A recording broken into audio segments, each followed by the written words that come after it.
बच्चों, आप जैसे कि हम लोग अभी तक व्हाट्सएप पर वीडियो चैट से पढ़ रहे थे, वीडियो कॉल करके हम पढ़ते थे, पर मैंने देखा उसमें बहुत दिक्कत आ रही थी। कई बार बच्चों के साथ कनेक्टिविटी नहीं हो पाती थी।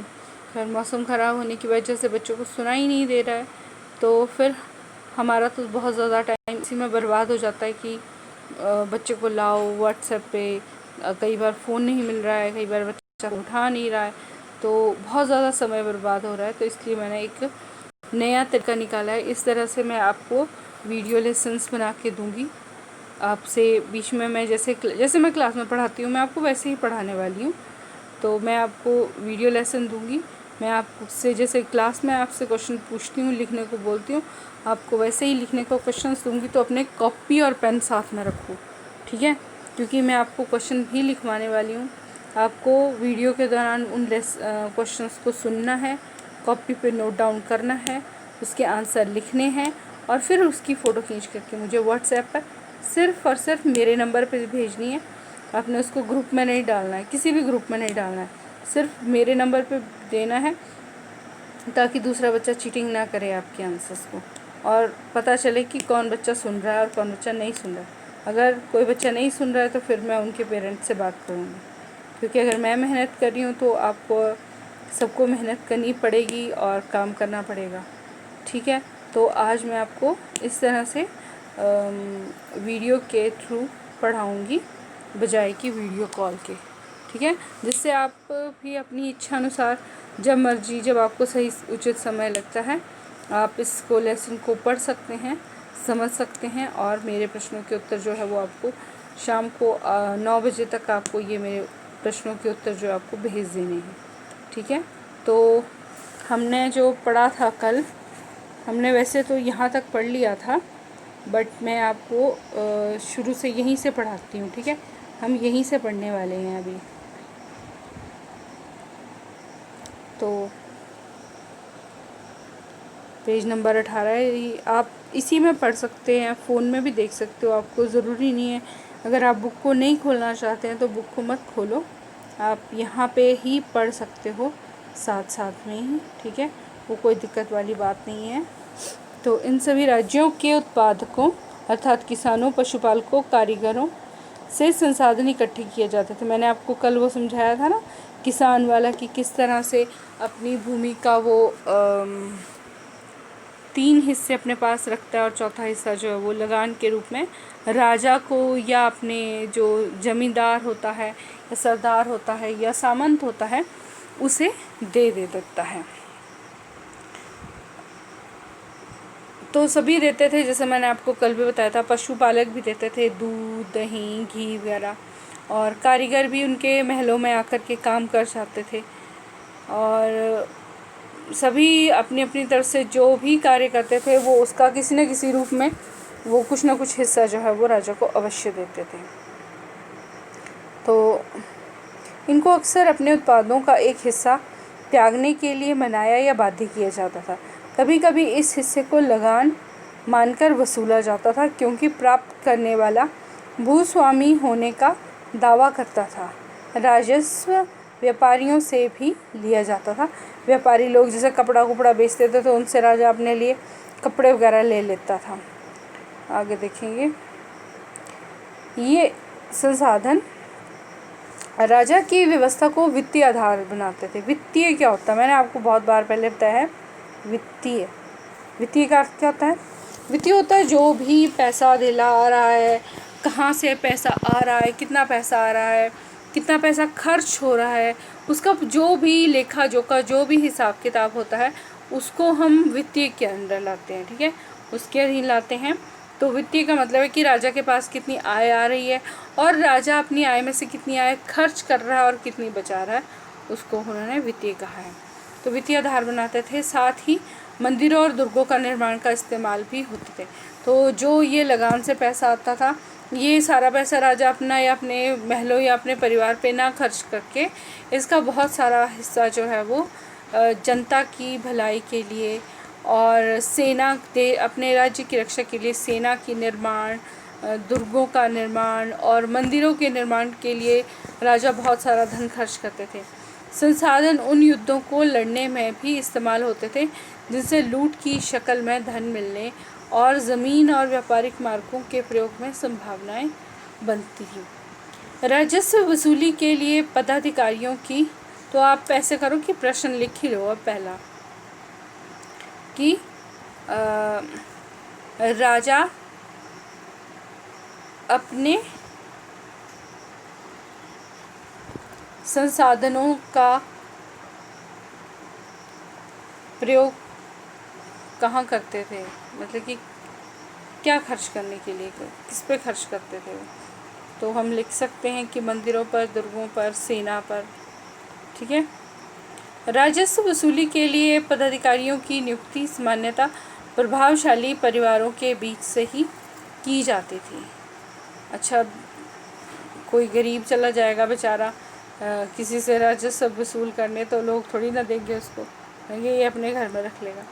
तो राजस्व वसूली के लिए भी राजा अपने परिवार या किसी प्रभावशाली व्यक्ति जो होंगे उन्हीं को लगाते थे इस कार्य के लिए, ताकि सामने वाला डर के भी दे दे उनको राजस्व। तो नियुक्ति प्रभावशाली परिवारों के बीच से की जाती थी, प्राय वंशानुगत होती थी। वंशानुगत मतलब कि एक पीढ़ी से दूसरे पीढ़ी। सेना में भी ऐसा ही होता था, कई बार राजा के निकट संबंधी ही इन ओहदों पर होते थे। तो प्रशस्तियाँ और भूमि अनुदान, ये प्रशस्तियाँ क्या होती हैं?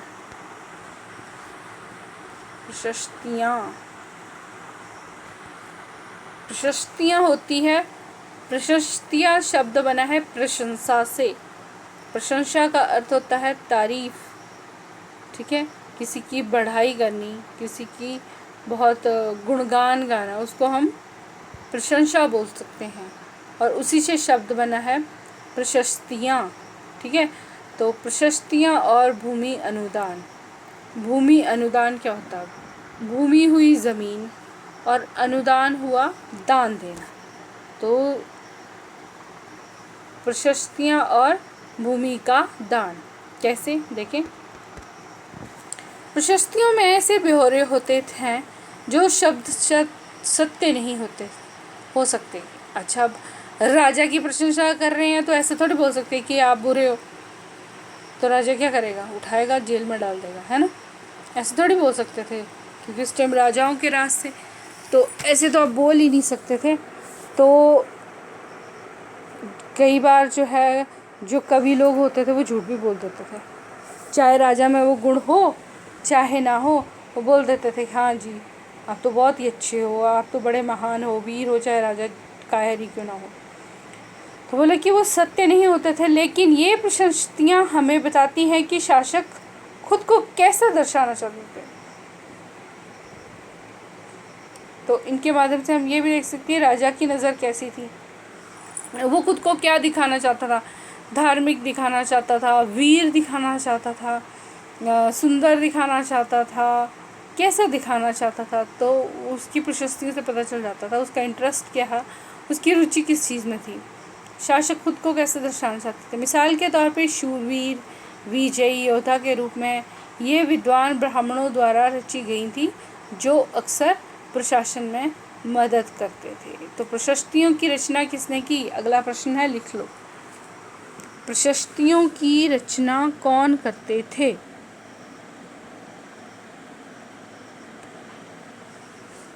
लिख लिया?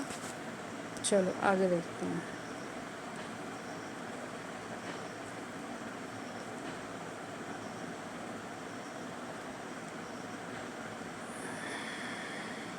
ये देखो, ये राजा लोग प्राय ब्राह्मणों को भूमि अनुदान से पुरस्कृत करते थे। अब वो राजा की झूठी प्रशंसा लिख देते थे, और कई बार सच्ची भी होती थी, हमेशा झूठी नहीं होती थी, कई बार सच्ची भी होती थी।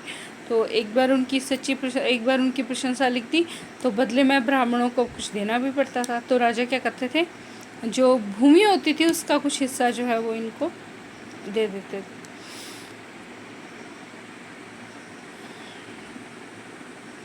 ये जो दिख रहे हैं तुमको ताम्रपत्र, ये तांबे के हैं और इसके ऊपर देखो कुछ लिखा हुआ है।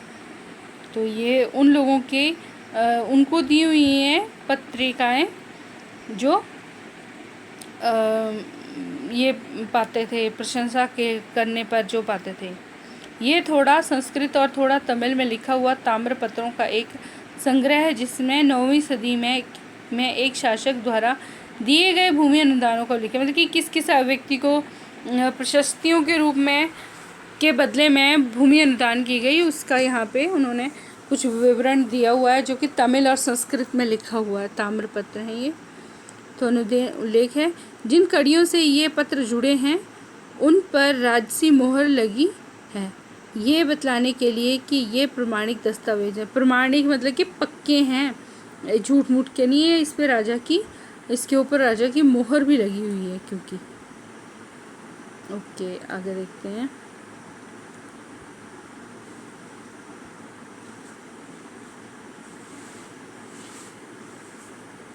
ये आप पढ़ लेना, भूमि के साथ क्या क्या दिया जाता था। 12वीं शताब्दी में बृहद संस्कृत काव्य की रचना की गई, जिसमें कश्मीर पर शासन करने वाले राजाओं के इतिहास दर्ज है। इसे कल्हण नाम के रचनाकार द्वारा रचा गया। लिखो ज़रा, प्रश्न लिखो।